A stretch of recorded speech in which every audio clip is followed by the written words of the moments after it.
les utilisateurs s'approprient les marques de TikTok, voilà, on parle de la communauté de TikTok, les marques, et font naître des tendances qui peuvent devenir virales et rejaillir en dehors de la plateforme pour transformer, vous le savez bien, cette viralité en succès. On va en parler de ces succès avec Arnaud Cabanis, Managing Director Global Business Solutions de chez TikTok, et Pierre-Emmanuel Ferrand, Chief Digital Officer chez Canal+. Applaudissements pour eux, s'il vous plaît.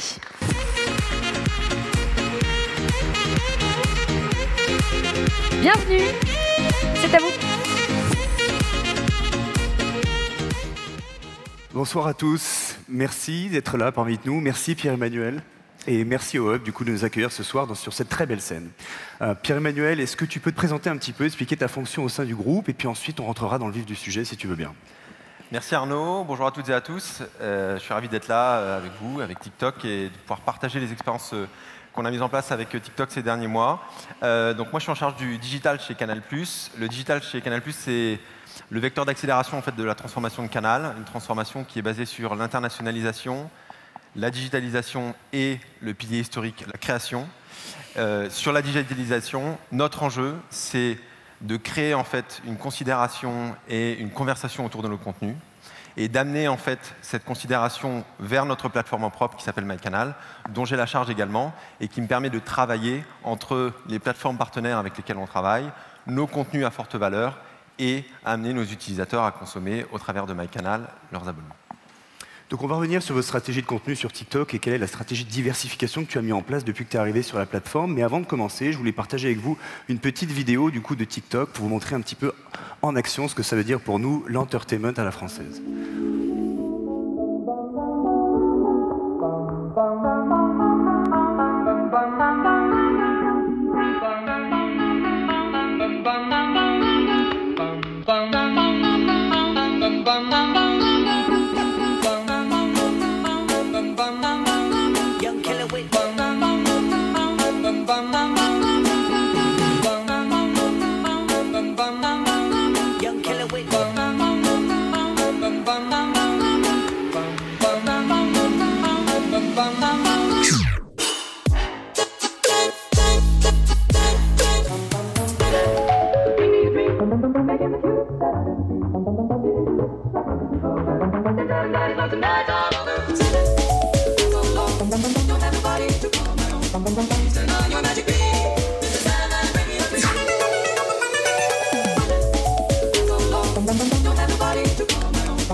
Alors on parle d'authenticité, on parle de créativité, on parle également de positivité. On va revenir du coup sur ces points clés de notre activité et notamment de la façon dont on modère le contenu sur l'application.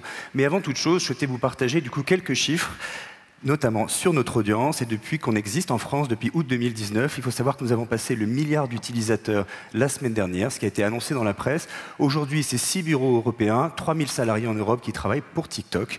Et on est présent aujourd'hui dans plus de 150 pays. Donc une accélération très rapide, vous vous en doutez. Et du coup, une application très populaire sur le marché français, qui est le 3e pays européen sur le podium des pays de l'Europe des 5. Pour parler de TikTok et particulièrement de ce qui fait le succès de l'application, c'est évidemment une plateforme de divertissement, vous l'avez compris, on parle de culture au sens large, on parle évidemment de ce qui intéresse toutes les audiences, et l'expérience de TikTok, elle est finalement unique, et pour chacun d'entre vous, lorsque vous ouvrez l'application, tout le monde a un flux qui lui est personnalisé et qui est unique par rapport à vos usages. Pourquoi TikTok est populaire également? 75% des utilisateurs de TikTok la trouvent divertissante, c'est vrai qu'on y passe beaucoup de temps, en moyenne 1 heure par jour. Je vous parlais de culture à l'instant, je vais également parler du coup de ce qui fait le succès de l'application. L'état d'esprit dans lequel vous venez sur TikTok est un petit peu différent aujourd'hui peut-être des autres applications. Vous venez pour vous divertir, pour regarder du contenu. Aujourd'hui, c'est une plateforme de référence pour la Gen Z, mais également pour les millénials. Et peut-être ce qui fait un petit peu plus son authenticité, c'est ces messages positifs qu'on essaie de poster sur la plateforme. À titre d'exemple, on essaie de lutter contre la désinformation avec un partenariat qui vient d'être annoncé avec l'AFP qui nous permet en temps réel de modérer du contenu, le mettre hors ligne et le supprimer. Alors, avant de passer évidemment à Canal+, qu'est-ce qui a fait également les temps forts de 2020 et 2021? C'est cette stratégie de diversification qui s'articule autour de 10 piliers. Vous savez qu'au départ, nous étions populaires pour la musique. Il faut savoir que la musique reste très importante. Nous avons annoncé la semaine dernière que nous avions du coup notre propre label de musique que nous lancions à travers le monde. Donc c'était une grande étape pour une plateforme comme la nôtre. Mais surtout, finalement, c'est de pouvoir apporter la culture auprès de ces jet zen et de cette milléniole. Ici, vous avez des visites des coulisses du château de Versailles. Vous avez également des collaborations entre le monde et un hashtag qui s'appelle Art Futur, donc l'art de demain, qui est poussé en ce moment sur la plateforme Découvrir lorsque vous ouvrez l'application. Donc parler culture, c'est évidemment parler cinéma, mais pas que. Je voulais vous remettre du coup et te laisser peut-être la main sur les temps forts que nous on a vus, donc ce qui a trendé sur l'application cette année pour le compte de Canal+. Est-ce que tu peux nous en dire un peu plus sur cette présence sur TikTok et pourquoi vous êtes venu sur l'application? Alors tout à fait, pourquoi on est venu pour les 3 items que tu évoquais tout à l'heure, hein, la bienveillance, la création et l'authenticité des communautés. Quand on a étudié en fait, l'opportunité de venir sur TikTok, on s'est dit c'est une plateforme très jeune, avec un axe très fort sur la musique. La marque du groupe Canal qui était la plus proche de cet ADN-là, c'était ces stars. Donc on a commencé par ces stars, après on allait avec Comédie Plus, sur l'humour, toujours sur le public jeune. Puis ensuite on allait sur nos piliers, la création originale, avec un certain nombre d'événements. Vous le mentionniez, là on le voit, c'est validé. On a fait quelque chose autour de la flamme, un super événement qu'on va réévoquer juste après. Et puis le sport, qui est un autre pilier fort et qui est quelque chose qu'on a envie de développer de plus en plus avec vous. Et donc on a gagné cette expertise-là, vu aussi les réactions des communautés et réussi à engager en fait, un certain public qu'on n'arrivait pas à toucher sur d'autres plateformes grâce à ces projets avec vous. Super, alors je sais que tu vas parler dans la slide d'après du coup de la pop culture. Il faut savoir que la pop culture c'est très important sur TikTok. Ce qui fait aujourd'hui, la raison pour laquelle de nombreuses marques se sont lancées, c'est finalement pour associer leur marque à cette pop culture. Tous les lundis, on lance des nouvelles tendances, des nouveaux hashtags, des nouveaux challenges sur la plateforme qui sont avant tout des challenges organiques et qui suivent un calendrier éditorial que nous mettons en place avec nos équipes qui sont basées en France. De la même manière, une marque peut sponsoriser ce type de challenge. Ici, c'était un challenge 100% organique. Est-ce que tu peux nous en dire plus? Tout à fait. Donc, j'espère qu'une bonne partie d'entre vous avait vu la flamme. Je pense que là, je n'ai pas besoin de vous dire ce qui est en train d'être dit sur la vidéo. Mais effectivement, on a fait tout un événement autour de la flamme qui est l'Agent Guil, puisque au cours de la série, en fait, une fête est fêtée, l'Agent Guil, le 14 novembre.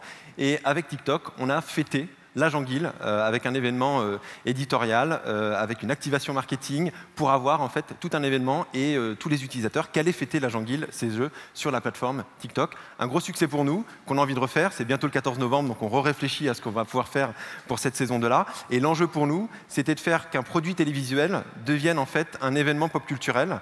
Et grâce à l'Agent Guil et grâce à la plateforme, on a réussi cet objectif-là. Merci en tout cas pour cette belle opération. Et c'est vrai que si on reprend un petit peu les codes et ce qui fonctionne sur TikTok, on parle d'humour, on parle d'être décomplexé. Et finalement, c'est là-dessus que vous êtes allé. Et c'est aussi pour ça que ça a fonctionné. Parlons TikTok, parlons un petit peu foot. Vous avez certainement suivi donc, ce grand partenariat entre TikTok et l'Euro 2020. Et ici, vous pouvez voir ce beau stade de foot avec les bannières TikTok. C'était difficile de manquer TikTok cette année autour du foot. Ça fait toujours partie du coup de ces stratégies de diversification des contenus autour de 10 piliers dont je vous ai parlé. Le sport est devenu une référence sur l'application. Aujourd'hui, 6,9 milliards de vues sur le contenu football et le hashtag football juste pour cette année. Autant vous dire que ça fonctionne et ça a plutôt bien fonctionné pour nous. Est-ce que tu peux me parler un petit peu plus de vous, Canal+, et de cet ADN commun qu'on peut avoir entre nos deux marques? Mais effectivement, le foot, le sport en général et le foot est effectivement un pilier très fort dans la culture Canal+. Hein. On est historiquement diffuseur du foot avec une expertise éditoriale et avec nos consultants très reconnus. Et donc, on a voulu aussi, nous, travailler un nouveau public grâce à la plateforme, grâce à ce pilier football que nous avions avec Canal+. Alors, pour parler football et notamment du succès de l'application sur football, je vais parler évidemment du PSG. Ils sont arrivés en même temps que l'ouverture de notre bureau, c'est-à-dire en août 2019 sur le marché français. La création du coup de cette page a été évidemment un grand moment, mais évidemment il y a d'autres moments phares. Je ne m'y connais pas du tout en foot, mais je sais qu'il y a eu un moment avec Messi super important, manifestement. Toujours est-il qu'il y a eu 1,3 milliard de vues sur cette chaîne depuis son existence. Ça vous donne un petit peu l'idée de la scalabilité et de la puissance de TikTok sur le marché français. Aujourd'hui, 20 millions d'abonnés sur cette page, donc c'est un gros succès pour nous. Et évidemment, du coup, le PSG, ce club, j'imagine que pour vous, c'est... Pour nous, c'est un bel objet, entre guillemets, télévisuel et de contenu qui nous permet d'accompagner en fait tous les fans qu'il y a derrière ce club et tous les spécialistes amoureux du foot. Nous, notre enjeu sur le sport, c'est d'animer et de faire vivre la passion qu'ont les téléspectateurs, qu'ont les fans sur les différentes plateformes autour de ce contenu-là. Et c'est aussi pour ça que grâce à des formats un peu innovants, grâce à une façon d'écrire, une façon de raconter en fait le sport, on arrive à toucher d'autres publics. C'est ce qu'on a testé avec vous au printemps, avec des lives en direct des stades en format TikTok, avec nos incarnations qui ont aussi appris à apprivoiser ce type de format-là. Et puis en parallèle, la mise en place de challenges qui permet aussi à la communauté d'interagir. Donc on a de l'interaction sur le live, en direct des stades, et on a de l'interaction créative autour de challenges que l'on a pu mettre en œuvre. Et les deux servent une vocation, c'est faire grandir la passion, parce que quand la passion grandit, vous avez plus envie de regarder le match, et donc ça sert notre enjeu business sous-jacent. Alors quel est le focus peut-être que vous faites maintenant autour du football et quelles sont vos priorités pour cette année? Alors, notre priorité, c'est la Ligue des Champions. La Ligue des Champions est revenue à la maison depuis septembre. Et donc, du coup, on a un gros dispositif. C'est, avec la Formule 1, aujourd'hui, la compétition qui séduit le plus les jeunes. Et donc, on a un enjeu d'aller leur parler avec leur code de cette compétition-là. Donc, ce qu'on a testé au printemps sur le football de façon générale, on l'a recentré sur la Ligue des Champions avec donc, des live TikTok en direct des stades. On l'a fait pour le match de Lille, puis après pour le PSG Manchester City. On apprend à connaître la communauté. Et puis, en parallèle de ça, on a fait des challenges sur les pronostics avec nos incarnations qui prennent plaisir aussi à se mettre en scène sur la plateforme TikTok, puisqu'il y a ce côté créatif et libéré qui leur plaît beaucoup. Du coup, quand les équipes en fait, créent un challenge sur l'application, est-ce que vous commencez à poster des contenus ou est-ce que vous... Oui, c'est vous qui amorcez du coup. Exactement. Pour vous donner un exemple, par exemple, sur le challenge qu'on avait fait, on avait mis en scène avec Laure Boulot en fait, des pronostics qu'elle choisissait. Il y a, au printemps, on avait fait un autre challenge où en fait, vous postiez en fait, des moments de la vie courante, mais vous y postiez en fait, dessus des commentaires de matchs de foot. Et du coup, ce côté décalé était très fort et du coup, nos talents prennent beaucoup de plaisir à imaginer ce jeu-là et ils entraînent avec eux leur communauté et bien sûr, la communauté des fans qui réagissent derrière. C'est très clair, je te remercie. Alors, je voulais revenir également sur l'activité. Donc là, on était sur du l'organique principalement. Vous faites également du paid avec nous. Sans rentrer et dévoiler peut-être les performances de vos campagnes, peux-tu nous parler un petit peu de ces activations ici qu'on a essayé de résumer? Il y en a eu plusieurs. Et peut-être les objectifs que tu essaies de remplir sur la plateforme. Alors en fait, sur la plateforme, nous, on a un enjeu. On a un gros enjeu stratégique qui a été rappelé ces derniers temps par Maxime Saada, notre PDG. C'est vraiment de se dire on doit continuer à maintenir ce lien entre le public jeune et Canal+. Et donc, ce que l'on vient chercher sur la plateforme, c'est des contenus qui ne sont pas forcément toujours les contenus les plus mis en avant dans nos différents axes de communication, mais qui sur la plateforme vont aller toucher un public jeune. Donc c'est pour ça que Génération, par exemple, est une série sur laquelle, sur TikTok, on a mis beaucoup d'efforts, parce que c'est très en adéquation avec le public. On l'a mis beaucoup moins sur d'autres vecteurs de communication. Et là, sur La Vengeance au triple galop, pareil, on va jouer en fait ce côté très décalé pour rejouer en fait quelque chose dont on croit beaucoup, c'est le côté patrimonial et le côté passage, accompagnement parents-enfants. C'est-à-dire que les enfants redécouvrent des choses au travers de votre plateforme avec des codes de la génération précédente et ça nous permet en fait, c'est ce qu'on a essayé avec La Vengeance au triple galop, de faire discuter au sein des foyers et d'aller toucher les jeunes au travers de votre plateforme est un vrai levier pour nous. Je te remercie pour ça. C'est vrai qu'on parle beaucoup des 13-17 ans qui ont été dès le départ très présents sur l'application. Aujourd'hui, 67% de notre audience a plus de 25 ans selon une étude Kantar. Ça vous donne une petite idée d'à quel point l'audience s'est développée sur le marché français par rapport peut-être à nos premières années où c'est vrai que les 13-17 étaient le cœur de l'application. Donc très heureux de voir tes activations sur la plateforme. Est-ce que tu peux nous en dire plus pour la suite, peut-être ce vers quoi vous voulez aller sur TikTok? Alors pour la suite, en fait, on a vraiment deux axes. En fait, on a expérimenté beaucoup de choses avec vous, avec succès. On a parlé donc il y a l'aspect en gros organique sur la musique, sur la comédie, où ça on va bien sûr continuer. Ensuite, on a le deuxième axe qui est la création. Donc là, ça va être de l'expérimentation. Créer, c'est expérimenter à chaque instant. Donc à chaque création originale, eh ben, on va repenser des dispositifs avec vous et on va être vraiment dans de l'artistique. C'est-à-dire qu'on va se dire comment on peut trouver quelque chose de créatif qui va pleinement dans l'axe créatif de la création originale. Et puis après, on a essayé des choses avec vous, exploré avec succès ce qu'on a vu là sur le sport, le football et la Ligue des Champions. L'idée, c'est d'industrialiser un peu plus ce que l'on a fait et de le rendre un peu plus pérenne pour engager davantage et plus régulièrement les communautés. Et puis pour finir, je dirais, il y a beaucoup de créateurs sur TikTok et on se dit que prendre un lien avec ces créateurs-là, avec vous à nos côtés, ça peut aussi permettre de trouver de nouvelles écritures sur peut-être de nouveaux genres ou cette logique de partage d'expérience ou de partage culturel avec des assets qu'on avait auparavant qu'on peut faire revivre au travers de créateurs sur votre plateforme. Je te remercie pour ça. C'est vrai que les créateurs ont un rôle très important dans l'activation des campagnes. C'est un triptyque qui fonctionne aujourd'hui pour les marques. Pour vous donner une petite idée, 30 000 créateurs sont à la disposition aujourd'hui des marques en France pour travailler avec eux sur des concepts de campagne autour de challenges sponsorisés ou de campagnes plus classiques. Et tout ça via notre Creator Marketplace, qui est cette place de marché qui vous permet d'accéder à eux, les rencontrer et échanger avec eux. Si je peux juste compléter, un dernier point, c'est qu'aussi dans le après, aujourd'hui on a énormément travaillé la phase de considération, c'est-à-dire qu'effectivement on va chercher un nouveau public, mais comme on va créer des communautés, on a des communautés autour de nos chaînes qui augmentent très rapidement grâce à tout le dispositif qu'on met ensemble avec vous.